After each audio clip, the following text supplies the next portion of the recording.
देखो भाई, आज हम बात करेंगे radio isotope and their use in biochemistry. Radio isotope क्या है और उनकी बायोकेमिस्ट्री में क्या यूज है।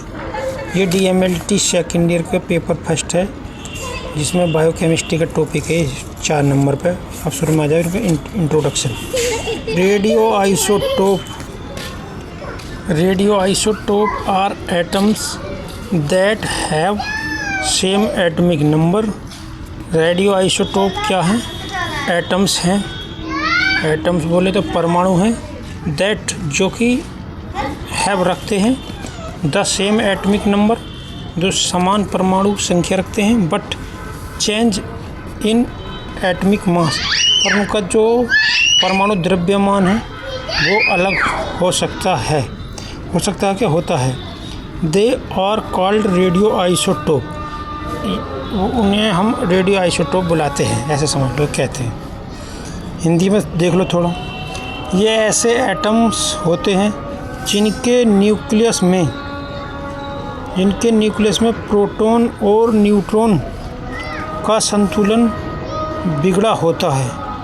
ये ऐसे न्यूक्लियस नाभिक हैं ये ऐसे परमाणु हैं जिनके नाभिक में प्रोटॉन और न्यूट्रॉन का संतुलन मतलब बैलेंस बिगड़ा हुआ होता है, जिससे वे स्थिर हो जाते हैं, अनस्टेबल हो जाते हैं और स्थिरता पाने के लिए ऊर्जा उत्सर्जित करते हैं, मतलब विकिरण उत्सर्जित करते हैं। ऐसे सेम एटम बम सुना होगा तुमने, परमाणु वेपन्स, एटम न्यूक्लियर हेड, उसका भी सिस्टम फिर ये सेम इसी तरह होता है। उसमें जो इतनी एनर्जी निकलती है, क्यों निकलती है? क्योंकि उसके अंदर भी जो न्यूट्रॉन और प्रोटॉन वो स्थिर हो जाते हैं। वो भी स्थिर होने के लिए या पाने के लिए क्या करते हैं? विकिरण, मतलब कि प्रदूषण फैलाते हैं। ठीक है ना। और इसको और दूसरे तरीके से देख सकते हो। रेडियो आइसोटोप, रेडियो धर्मी समस्थानिक, किसी तत्व के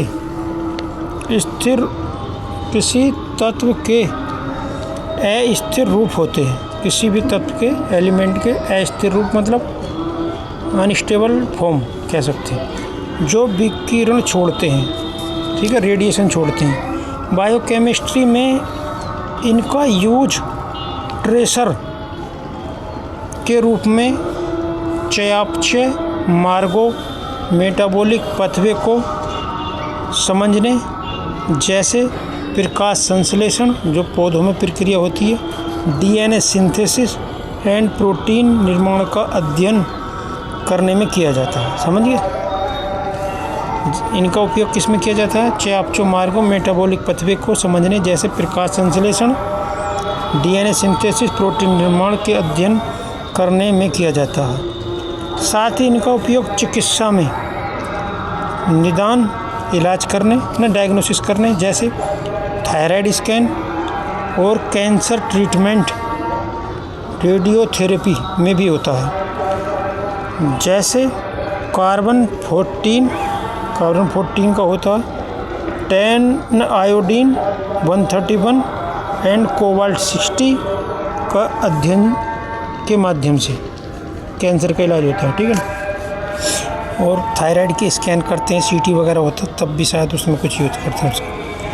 अब आ जाओ बायोकेमिस्ट्री में क्या उपयोग है इनका। हमारा मेन टॉपिक ही रेडियो आइसोटोप थी, तो हमने सब पढ़ लिया। इनके बायोकेमिस्ट्री में यूज देखते हैं। ठीक, बायोकेमिस्ट्री में उपयोग क्या क्या है? चयापचय मार्गों का अध्ययन। ये चयापचय पढ़ने में बहुत बुरा लगा, इसलिए metabolic power direct, metabolic पथवे studies, चयापचय मार्गों का अध्ययन, जिसमें सबसे पहले है फोटोसिंथेसिस, मतलब कि जिस विधि से पौधे अपना भोजन प्राप्त करते हैं उसको फोटोसिंथेसिस बोलते हैं। ठीक है।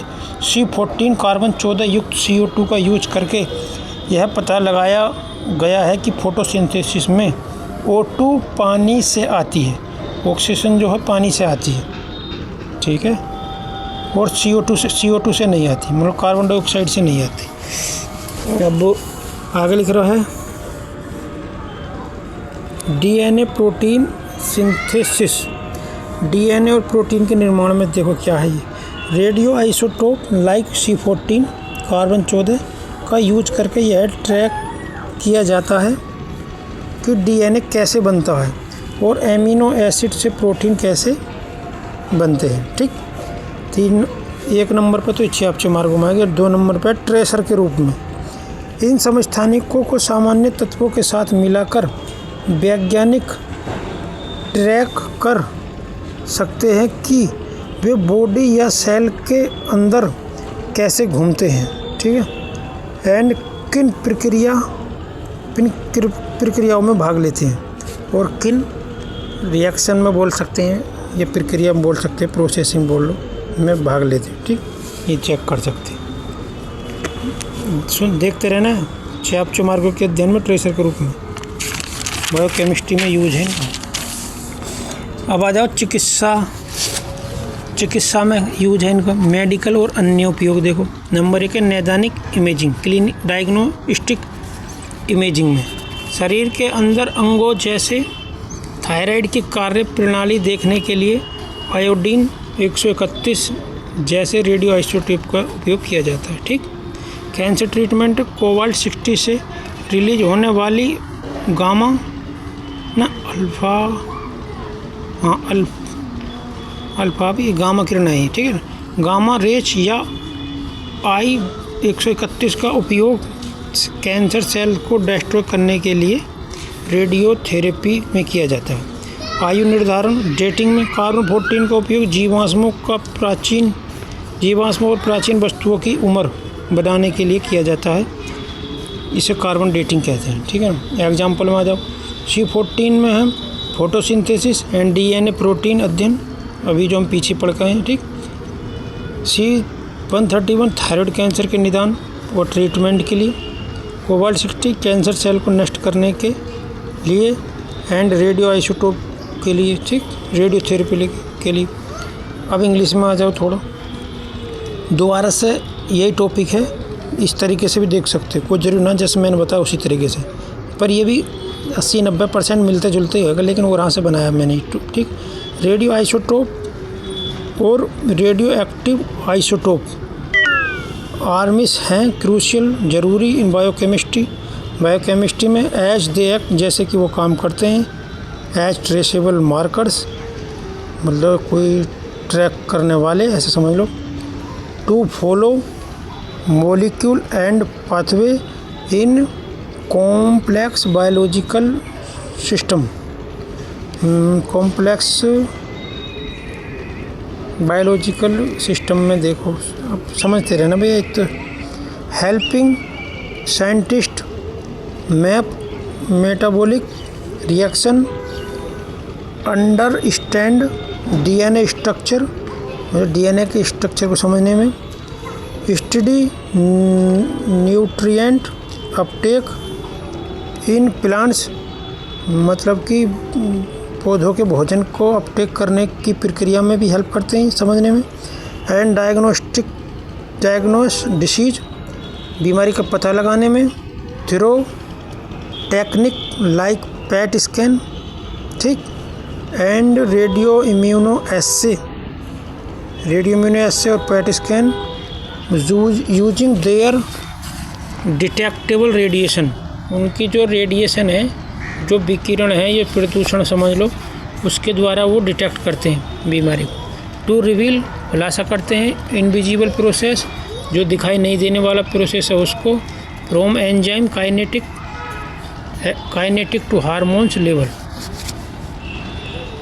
हार्मोन्स के लेवल को शायद कुछ काइनेटिक, उनकी स्पीड वगैरह हो सकती है, उसको चेक करते हैं। और थोड़ी और देखो कि यूज इन बायोकेमिस्ट्री, जैसे हमने अभी पिछले पेज पे दिखाई थी मैंने, रोल बायोकेमिस्ट्री में यूज, तो इस तरीके से भी लिख सकते हो, सेम ही है, बस अंतर तो कुछ नहीं, फिर भी देख लो, ऐसे लिखना चाहे ऐसे लिख दें। Tracing metabolic pathway, DNA RNA studies, nutrient uptake like 32P, how plants absorb fertilizers, मतलब पेड़ पौधा खाद को कैसे एब्जॉर्ब करते हैं अपने शरीर में। मेडिकल डायग्नोस्टिक एंड इमेजिंग, मतलब वही थायराइड की जांच वगैरह में, स्कैनिंग में, पैट स्कैन वाले सिस्टम में। Radio immuno assay RIA, iodine 125 use to detect tiny concentration of substance like hormones vitamins and drugs in the body fluid में हार्मोन्स, विटामिन्स और ड्रग्स को पता लगाने में करते हैं। प्रोटीन स्टडीज में भी करते हैं। How substance are transported across cell membrane. How substance, कैसे सब्सटेंस आर ट्रांसपोर्ट एक दूसरे से जगह आते जाते हैं, एक से दूसरी जगह, एक्रॉस पूरी सेल मेम्ब्रेन में पार करके, शायद, ठीक है, सेल मेम्ब्रेन नहीं, सेल मेम्ब्रेन को पार करके कैसे ट्रांसपोर्ट करते हैं। रेडियो आइसोटोप, हाँ, रेडियो आइसोटोप हेल्प करते हैं स्टडी में। मेटल देखिए, मेटल बाइंडिंग प्रोटीन, धातु और प्रोटीन कोई बाइंडिंग है उसके अध्ययन में भी शायद ये यूज होते हैं। ठीक, आगे आ जाओ। Example of radio isotope and their roles. हाँ, मतलब जैसे कि ये थे वैसे कुछ इसी टाइप से हैं। C14, phosphorus 32, DNA sequencing, fertilizer tracking पेड़ पौधों में, ठीक है।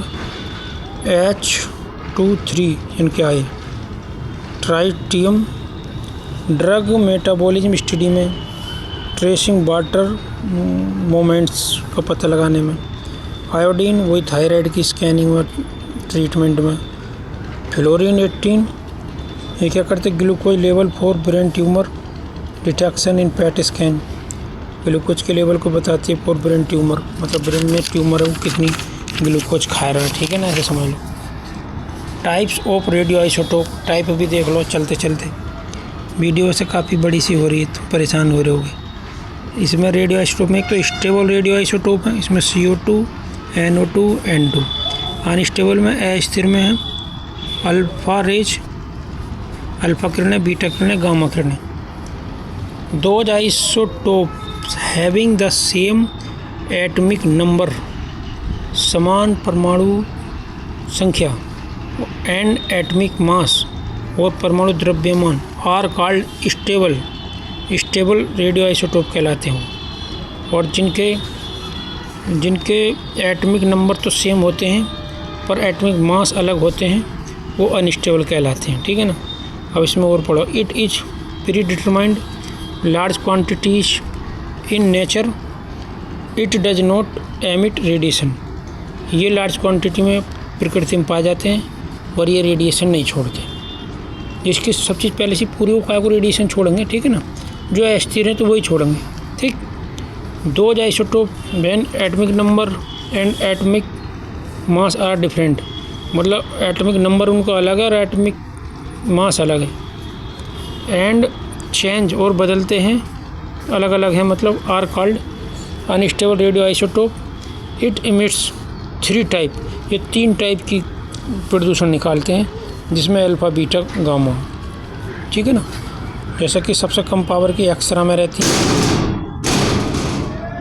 फिर CT स्कैन में, फिर MRI में शायद होती हैं, और फिर तो है ही परमाणु हथियार वगैरह उनमें भी शायद यही रहती है, ठीक। आगे है डेफिनेशन। एटॉमिक नंबर की डेफिनेशन क्या है ये नहीं पूछेगा, रेडियो आइसोटोप पूछेगा। एटॉमिक मास की क्या है डेफिनेशन, ये पता होनी चाहिए, वैसे मेरे खुद याद नहीं है, अक्सर 10, 11, 12 में पढ़ी थी। Type of radio isotope, stable, unstable radio isotope, ये भी मतलब यूट्यूब से मैंने देखो लिखा ना B/T, यूट्यूब से मैंने ये लिखी थी ऐसे।